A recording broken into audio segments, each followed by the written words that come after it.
Votre invité à présent dans la grande interview en direct sur Boursorama, c'est l'économiste Thomas Porcher. Bonjour. Bonjour. Merci d'être là, professeur à Paris School of Business, membre des économistes atterrés. Et il y a ce dictionnaire, mon dictionnaire d'économie, comprendre, se positionner, débattre. C'est aux éditions Fayard. Il se vend bien? Oh, très bien, oui. Ouais. Ouais, il marche bien. Ouais. Je pense que c'est un des livres d'économie qui a le mieux marché avec celui de Daniel Cohen depuis la rentrée. Ah, il était venu nous voir, Daniel Cohen. Ouais, Il tout est à fait. bien, Très bonne économie. Oui, il faut le lire, le ouais, livre tout à fait. Homo Numericus, c'est Ouais. ça. J'ai à peu près lu tous ses livres, donc j'apprécie beaucoup le personnage. Ouais. Bon, on y parle dans ce dictionnaire d'économie de tous les sujets du moment. Évidemment, la dette publique, l'argent magique, il est de moins en moins, planification écologique, l'emploi, les retraites. Il y avait besoin d'apporter un contrepoint sur tous ces sujets. Ce qu'il faut comprendre, c'est qu'en fait, en économie, il y a plusieurs avenirs possibles. Il n'y a pas qu'un seul avenir. On essaie de nous dire depuis quelques années, Margaret Thatcher disait il n'y a pas d'alternative, Emmanuel Macron disait l'autre politique est un mirage, ce qui voulait dire à peu près la même chose, alors qu'en économie, il y a plusieurs avenirs possibles. On l'a vu avec le Covid, parce que finalement, tout ce qu'a fait même le gouvernement, c'est ce qu'il avait dit qu'il ne fallait pas faire avant. Et en fait, l'intérêt de ce livre, c'est que ces avenirs soient confrontés sur un pied d'égalité. Quand vous avez à la présidentielle plusieurs programmes économiques et que vous avez plusieurs économistes qui les soutiennent, parmi les meilleurs au monde, Jean-Luc Mélenchon était soutenu par plus d'une centaine d'économistes, Emmanuel Macron était soutenu par 40 économistes, extrêmement brillants également, Benoît Hamon avec Thomas Piketty, etc. Donc là, ça veut dire quand même quelque chose. Ça veut dire que l'économie doit être débattue sur un pied d'égalité. Or, souvent, on présente certains programmes comme des programmes pragmatiques et puis d'autres qui sont des programmes de rêveurs, ce qui est faux. Voilà, ce qui est faux. Oui. Il y a une part de responsabilité pour tout le monde, à savoir dans les médias. Est-ce qu'il n'y a pas assez de débat économique? Est-ce que on dit souvent que le niveau des Français en économie est faible, c'est injurieux, il y a une part de vérité? Je pense que le niveau des Français n'est pas faible en économie. Non, ça, je pense que c'est un peu injurieux. Je pense qu'on retrouve les mêmes problématiques partout. Il est vrai, alors dans les médias, moi je trouve qu'il y a de plus en plus de pluralité. Dans les débats, en tous les cas. Ouais. Moi, je trouve aussi. Des gens. Voilà, moi, personnellement, je trouve que c'est plus le cas depuis la crise de 2008, que ça l'était avant la crise de 2008, où là, il y avait vraiment une pensée qui s'était imposée, unique qui s'était imposée, mais pas que parce que les médias invitaient des gens de la pensée unique, mais aussi parce qu'une partie, je pense, moi, et là, il faut faire aussi son mea culpa, une partie des économistes hétérodoxes refusaient d'aller dans les médias mainstream, ce qui n'est plus le cas maintenant de la majorité, notamment du collectif des économistes atterrés, que l'on retrouve souvent dans les médias. Donc, il y a plus de débats. Mais il est vrai que, par exemple, sur certains éditos, notamment les éditos matinaliers, il y a souvent une forme de pensée unique. Par exemple, sur l'ISF, quand vous regardez l'ensemble des éditos matinaliers en économie, ils étaient plutôt pour la réforme de l'ISF, ils étaient plutôt pour le CICE, ils sont plutôt pour la baisse du nombre de fonctionnaires. Donc là, il peut y avoir dans certains éditos une pensée libérale qui est plus présente que l'autre pensée. Ce qui n'est pas le cas sur l'ensemble des plateaux, parce qu'il y a souvent du débat maintenant. Et l'autre pensée, donc, les rêveurs, c'est dégueulasse de les appeler comme ça, ou il y a une part de vérité aussi, parce que certains disent, bah oui, si on ouvre les dépenses publiques et qu'on finance tout, comme on fait, on augmente les impôts à l'infini, voilà, après, c'est caricatural évidemment aussi. Oui, mais c'est aussi caricatural de dire que les fonctionnaires sont contre-productifs, parce qu'on nous l'a dit beaucoup ça, on l'a souvent dit qu'il fallait baisser le nombre de fonctionnaires parce qu'il fallait les baisser, parce que le fonctionnaire était vu plutôt comme un coût plutôt qu'un investissement. Puis on a bien vu qu'avec la crise du Covid, on aurait peut-être eu besoin de plus de fonctionnaires à l'hôpital. On le voit bien aujourd'hui dans l'éducation, et ainsi de suite. Donc c'est bien aussi de rappeler des vérités. Quand on nous dit par exemple qu'il y a trop de fonctionnaires, qu'on dépense trop d'argent dans l'administration comme si cet argent tombait dans un trou noir, vous regardez le chiffre de la dépense publique, vous regardez le pourcentage dépensé pour les administrations et pour les fonctionnaires en pourcentage de PIB, il est stable. Oui, mais le fait qu'on soit champion du monde, c'est une depuis réalité. 78. Quand on se compare aux autres, qu'on dit que la France est championne ou vice-championne, j'ai plus le chiffre en tête, de la dépense publique rapportée au PIB, ça c'est une vérité. Mais qu'est-ce que ça veut dire en réalité? Est-ce que c'est bien, est-ce que c'est pas bien? C'est pas ça le problème. Ça veut dire qu'on a voulu donner une plus grosse partie de notre économie au public. Pour des services rendus qui aujourd'hui sont problématiques dans la santé, on le voit bien dans les hôpitaux, quand on va faire un tour dans les hôpitaux, dans les urgences, et j'y étais encore il y a peu de temps, ils se démènent comme des fous. Tout à fait. C'est quand même... Mais en fait, quand vous regardez la dépense publique, vous avez une partie, comme j'ai dit, qui est stable depuis 78, qui a 18% du PIB, qui est stable depuis 78, qui est celle qui est tous les moyens donnés aux hôpitaux, aux services publics et le personnel. Et d'ailleurs, cette partie-là est plus basse qu'au Royaume-Uni, par exemple, et qu'en Suède. Le Royaume-Uni est un pays libéral. En fait, ce qui a explosé et ce qui a fait monter la dépense publique, c'est toutes les prestations sociales, notamment le chômage, les retraites, etc. Donc c'est autre chose. C'est autre chose que la partie qui concerne la fonction publique. Cette partie-là... Ou c'est pas bien? Non, mais alors il faut se poser la question. Cette partie-là, alors certains vont dire que c'est pas bien. Moi, je pense qu'en fait, il n'y a pas de problème. Pourquoi il n'y a pas de problème? Parce que quand les prestations chômage augmentent ou quand vous avez une partie de la retraite qui est importante, où finit cet argent? Que fait quelqu'un qui a le chômage? Ça finit dans le secteur privé, il achète des choses, il le dépense. Sa propension, comme on dit, à dépenser. Oui, il ne va pas placer cet argent en Suisse. Ouais. Donc il dépense, donc ça retombe dans l'économie. Il place en Suisse, encore qu'en Suisse, c'est plus possible. Voilà, mais enfin, en tous les cas, celui qui touche une retraite, celui qui touche l'assurance chômage, celui qui touche des remboursements de médicaments, il le réinjecte tout de suite dans l'économie. Donc in fine, vous avez quasiment 50% de la dépense publique qui permet d'avoir, on va dire, à l'achat, et qui réalimente le circuit économique. Donc ça, il faut la poser, il faut le dire aussi ça. Et ça n'a jamais été dit. La dépense publique, on la voit comme une masse monétaire lourde qu'il faut absolument baisser. Baisser, on ne sait pas pourquoi. Peut-être pour donner au privé. Je ne suis pas sûr que la capitalisation soit mieux que la retraite par répartition publique. Moi, je préfère. Il n'y en a pas en France de la capitalisation. Il n'y en a pas, mais certains voudraient qu'il y en ait. Ouais. Voilà. Et qui disent, par exemple, qu'il y a des déficits en France et qu'il n'y en aurait pas dans la capitalisation. Vous avez des fonds de pension qui ont sous-évalué très fortement le montant des retraites. Vous vous en souvenez, il y a eu un article très bon dans Les Échos. On était pratiquement à 3 000 milliards de sous-évaluation, ce qui sont quand même des choses assez énormes. Ouais. Donc le privé ne fonctionne pas toujours mieux que le public. Bon, puisqu'on parle de déficit, la retraite et le déficit, c'est un morceau aussi, la retraite, de votre livre. Sur la question du problème de financement, vous admettez, quand on voit les chiffres du corps, 14 milliards d'euros selon le gouvernement en 2027. J'ai regardé le corps en 2035, c'est entre 20 et 30 milliards d'euros selon les scénarios. Il y a un problème de financement, vous l'admettez. Parce qu'il y a encore des gens qui me disent non, ce n'est pas un problème de financement. Non, alors attention, il faut voir. Il y a une différence entre un problème de financement, c'est-à-dire un léger déficit de l'ordre de l'épaisseur du trait, et la faillite. Parce que certains en parlent carrément d'une pyramide de Ponzi, de faillite. Là, on voit même dans tous les scénarios, c'est un déficit on est 350 milliards quasiment, c'est ça ce que représentent les retraites. Là, mais 30 milliards d'euros, c'est pas une broutille. Non, mais je veux dire, sur les 350 milliards, déjà, on est loin de la faillite. Mais il est vrai que quand on regarde, même s'il faut se méfier toujours des scénarios de long terme, il faut toujours s'en méfier. Parce qu'il y a plusieurs paramètres, vous avez vu, il y a plusieurs conventions. Je pense que pour quelqu'un comme Bruno Le Maire, qui est en poste quand même depuis 2017, toutes les prévisions qu'il a pu faire, il s'en rend bien compte que là, c'est très difficile de voir à N+5. En 2019, il ne pensait pas qu'il allait avoir le Covid en 2020. Bien sûr. En 2021, on ne pensait pas qu'il allait avoir la guerre en Ukraine et l'inflation, etc. Donc les prévisions à 20, 30 ans, c'est des prévisions, toutes choses étant égales par ailleurs, mais qu'il faut prendre toujours avec précaution. Mais en 2013, le corps voyait un déficit en 2022. Or, on est en excédent. Donc il faut faire toujours attention. Mais bon, il y a une réalité démographique, très claire. C'est-à-dire qu'il va y avoir 2 tiers de vieux bientôt. On est un pays de vieux.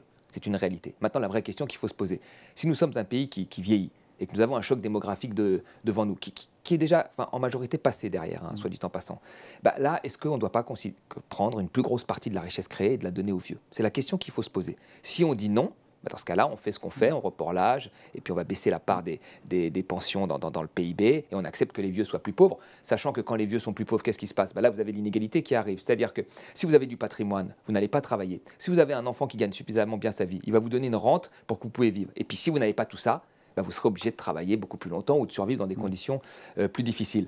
Vous savez que dans les années 70, il y avait 3 retraités pour 10 actifs. Aujourd'hui, il y a 6 retraités pour 10 actifs. Donc le choc démographique, il est derrière nous. Et comment on a absorbé ce choc démographique? On l'a absorbé en augmentant la part de PIB que l'on consacre aux retraites. On est passé de 7 à 14%. Aujourd'hui, on ne veut pas passer jusqu'à 16 ou 17%. Voilà, c'est ça, parce que là, on va passer à quoi en fait? On va passer de 6 à 7 ou 8, 7,5, 8 retraités pour 10 actifs d'ici 2040, 2050. Le choc est derrière nous. Donc, moi, la vraie question, c'est on peut augmenter les cotisations et cotiser plus dans la joie. Il s'agit de quelques euros en plus pour permettre à nos vieux d'avoir... C'est une ligne rouge du gouvernement, pas d'augmentation des cotisations ni patronales pour préserver l'emploi, ni salariales. Il faudrait voir en quoi derrière, les cotisations... c'est du pouvoir d'achat. Oui, mais alors je suis pas sûr que les cotisations patronales et les cotisations salariales préservent l'emploi. Macron a supprimé 2 lignes de cotisation. Il nous a dit que ça allait créer plein d'emplois, ça n'en a pas créé forcément. Enfin, il faut faire sur le dernier trimestre, on a eu 120 000 créations de postes alors que la croissance ralentit. Oui, très bien. Incroyable. Oui, très bien. Alors, il faut voir quel type de poste, mais oui, très bien. Oui, tout à fait, très bien. On n'a jamais quasiment en France, depuis Jospin, créé 400 000, 500 000 postes sur un an. Oui, mais c'est très bien. Après, on part de loin parce qu'il y avait une forte... il y a eu 1,5 million de chômeurs en plus quand Emmanuel Macron a pris le pouvoir. Donc, il y a un phénomène de rattrapage. Effectivement, on est revenu à un niveau qui est bien, mais Mais sur les retraites, Thomas Porcher, puisque c'est un problème démographique, même si le gros est derrière nous, quand on voit que tous nos voisins européens, et je ne parle pas des exotiques, je parle des limitrophes, tout à fait. Quand on voit Belgique 65 ans de l'âge légal, Allemagne 67 ans, Italie 67 ans, pourquoi est-ce que nous on resterait à l'écart d'un problème qui est démographique, le vieillissement, qui touche tous les pays, qui l'ont tous traité de la même façon, à savoir reporter l'âge légal? C'est vrai. Pourquoi on ferait pas pourquoi on ferait différemment? Alors la première chose, on aurait raison, le reste de l'Europe aurait. Là, on a raison sur une chose, parce qu'il faut regarder l'ensemble des statistiques. Là, on a raison sur une chose, c'est que nous avons le taux de pauvreté des retraités le plus faible au monde, quasiment. Il y a le Luxembourg qui est légèrement devant, mais dans la plupart des pays, nous avons moins de pauvres qu'ailleurs. En Allemagne, il y a 3 fois plus de retraités pauvres. Donc, c'est la première chose qu'il faut regarder aussi, c'est-à-dire l'efficacité de notre système. C'est que nous avons un taux de pauvreté plus faible, et puis nous avons aussi le système qui joue un rôle d'assurance sociale, c'est-à-dire qu'il offre un taux de remplacement plus élevé au bas salaire et un taux de remplacement moins élevé au salaire. Donc, quelque part, c'est un système qui est efficace, redistributif, et qui est basé à la base sur la solidarité intergénérationnelle. C'est pour ça que moi je pense... Et le lien avec ma question, c'est quoi? Le début de votre question, c'est pourquoi on ne fait pas comme les autres pays. On peut faire comme les autres pays, mais dans ce cas-là, on accepte d'avoir plus de pauvres. Et c'est ça, parce que, je veux dire, il n'y a pas que la question budgétaire, il y a aussi la question de l'humain derrière. Et puis, il y a aussi la question, après, des études sur ceux qui travaillent. Quand vous regardez des études de la CFDT ou de la DARES, une étude de la DARES montre que plus de 50% des salariés se disent incapables de faire le même travail à 60 ans. 40% incapables de faire le même travail à 60 ans. C'est une étude de la DARES. Il y a une enquête de la CFDT qui montrait que 40% des ouvriers et des employés disent que le travail délabre. Il faut écouter aussi la réalité du terrain. C'est-à-dire qu'on ne prend pas des décisions d'équilibre budgétaire comme ça. Il faut relire Stiglitz, La Grande Désillusion, c'est ce qu'il disait dans ce livre-là. C'est-à-dire qu'il faut arrêter de prendre des décisions au FMI, dans un hôtel 5 étoiles, et ne pas voir comment les populations les prennent. Laurent Berger dit que même à 64 ans, le report de l'âge légal, c'est brutal et non justifié. Pourtant, Laurent Berger, c'est la CFDT, syndicat réformiste.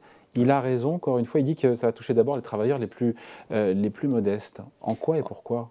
En fait, ça va toucher les travailleurs les plus modestes, mais l'ensemble des travailleurs en réalité. Parce qu'aujourd'hui, quand vous faites l'ensemble de votre trimestre, vous faites une carrière complète, vous partez à 64 ans, vous partez avec une retraite et un bonus en plus sur votre retraite.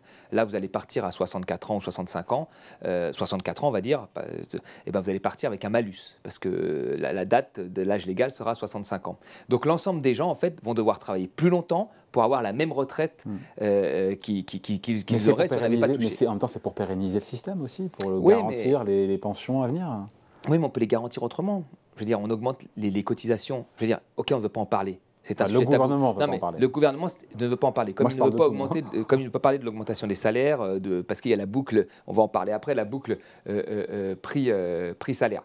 Mais là, on augmente les cotisations de quelques euros, on parle de quelques dizaines d'euros par an, et le système est parfaitement rééquilibré. Cotisation sociale, salariale ou patronale? Les deux. Et il y a aussi quelque chose à ajouter. Donc augmenter la pression fiscale dans un pays qui est déjà un des champions de la pression fiscale. Oui, tout à fait. Vous l'assumez ça? Tout à fait.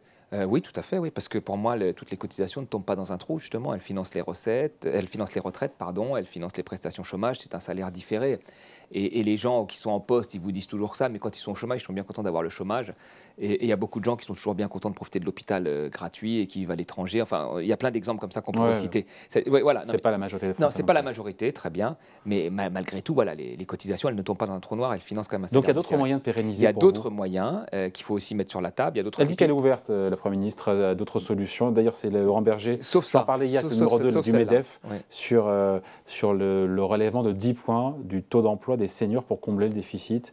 Il disait que c'était pas très sérieux, le patron numéro 2 du MEDEF. Oui, il y a aussi c'est vrai qu'il y a aussi cette réalité, c'est-à-dire que vous avez aujourd'hui un senior sur 3 qui est en emploi seulement après 60 ans. Alors ceux qui sont en emploi, c'est très bien, ils y restent, mais la première discrimination pour le retour à l'emploi, aujourd'hui, la première discrimination, quand on regarde tout, c'est l'âge et le sexe ensuite.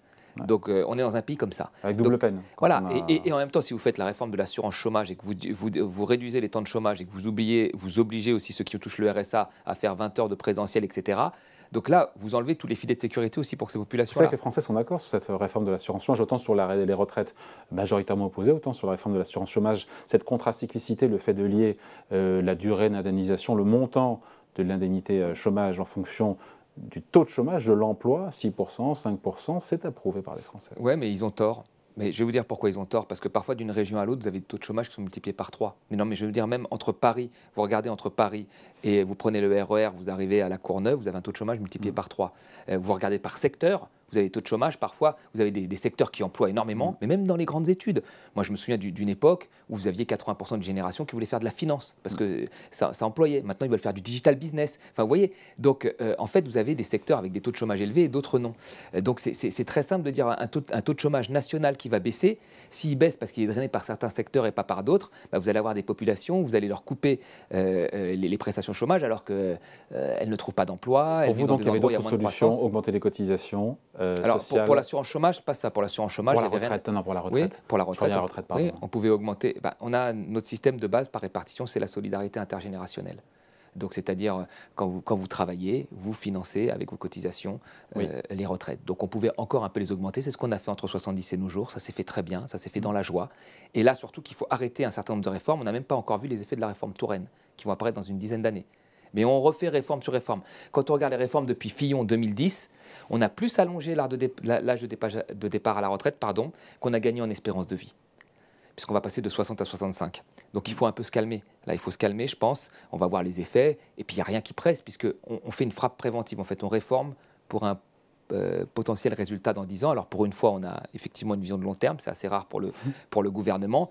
Mais là, c'est surtout parce qu'on doit montrer des gages à l'Union européenne et qu'on va faire des économies à la fin du quinquennat qui vont remplacer les baisses des impôts de production. Mais quand même, Thomas Porcher, j'élargis, mais en termes de politique économique, on s'en sort pas si mal. On a moins d'inflation que nos voisins. On a de l'emploi, des créations d'emplois, une croissance qui certes ralentit, mais qui a surperformé, comme on dit, nos voisins européens. Franchement, c'est pas si catastrophique que ça. Non, c'est une politique libérale.